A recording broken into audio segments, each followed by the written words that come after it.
téléspectateurs, bienvenue sur Mali Onde et Média TV. Nous sommes aujourd'hui lundi 11 avril 2022. Voici le titre de l'actualité du jour. Lutte contre la surenchère des prix des denrées alimentaires, les nouvelles orientations de la DNCC. Conseil de sécurité de l'ONU, Moscou et Pékin bloquent une demande d'enquête indépendante de l'ONU sur Moura. Démarrage tardif du championnat national de basketball du Mali. FEMAFOOT appelle à candidature pour le recrutement d'un nouveau sélectionneur pour les Aigles lancé cette semaine.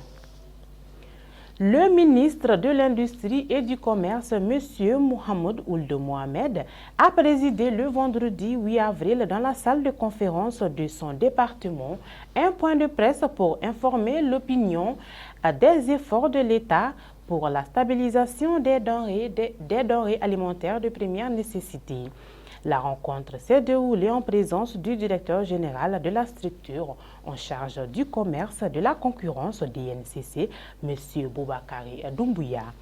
Le ministre du Commerce a fait savoir au cours de son exposé que les prix d'achat pour certains produits ont augmenté, mais pour d'autres, les prix n'ont pas connu une hausse grâce aux efforts de l'État et de ses partenaires et opérateurs économiques.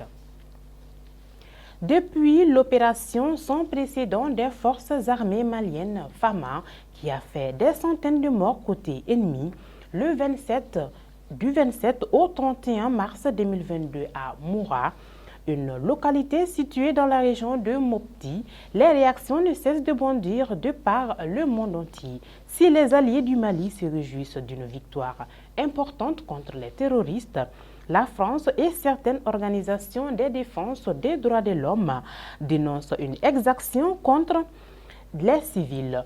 Moscou et Pékin ont bloqué une demande du Conseil de sécurité de l'ONU d'avoir des enquêtes indépendantes sur cette situation à Moura.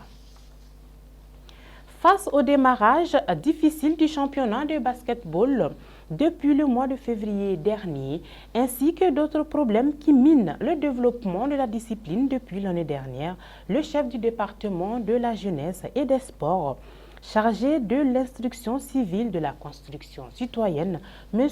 Moussa Ag Atayer, a reçu en audience une délégation de la Fédération malienne de basketball, FMBB, conduite par son président intérimaire, porteuse de plusieurs messages du monde du basketball malien, notamment sur l'état actuel de cette discipline sportive et faire le compte rendu du Conseil extraordinaire du Bureau fédéral de la FMBB tenu le samedi 22 janvier 2022.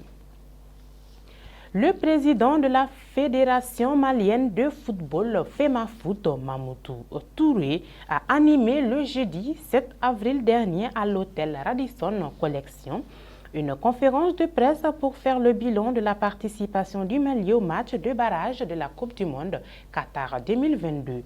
À cette occasion, le conférencier était accompagné de deux vice-présidents du comité exécutif de la FEMAFOOT, notamment Kassim Koulibaly et Amodibou. Concernant le successeur de Mohamed Magassouba, limogé le 1er avril 2022, en même temps que son staff, le président Mamoutou Touré a informé qu'un rappel à candidature sera lancé cette semaine. Sur ce volet, il a estimé nécessaire la continuité de la mission du Collège d'anciens internationaux pour épauler le nouvel encadrement technique dont le profil devra répondre aux attentes des Maliens. Merci de nous avoir suivis. C'est ce qui me fait un JT.